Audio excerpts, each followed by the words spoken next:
நிறுவனர் ஹசரத் மிர்சா குலாம் அஹமது அலிசான் தங்களுடைய புத்தகத்தில் எழுதியிருக்காங்க. அதை எடுத்து இவர் கருத்தா விடுறாருங்க.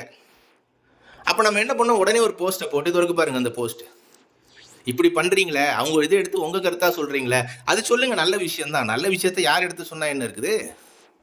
ஏன்னா ரசூலுல்லாஹி ஸல்லல்லாஹு அலைஹி வஸல்லம் சொன்னாங்கல்ல, அறிவு எங்க இருந்தாலும் மூமின்களுக்கு அது சொந்தம்னு சொன்னாங்கல்ல, இல்மு எங்க இருந்தாலும். அப்போ மிர்சா சாஹிப் ஒரு இல்மை கற்றுக் கொடுக்குறான்னா அதை நீங்கள் உலகம் பூரா சொன்னா எங்களுக்கு பெருமை தான், எங்களுக்கு சந்தோஷம் தான். ஆனால் சொன்ன அதே வாயால் அவங்கள அமையும்னு சொல்கிறீங்களே, இது எப்படி, இது நியாயமானு கேட்டிருந்தோம். அப்போ அல்லாஹ்வுடைய மொழி முழுமையாகிறதுடைய 2 டைமென்ஷன் இருக்கு.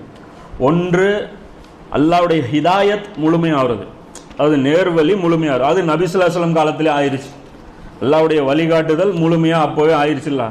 அது ஹஜ்ஜத்துல் விதால சொன்னாங்களே, இந்த மார்க்கம் முழுமையடைந்து விட்டது அப்படின்ட்டு.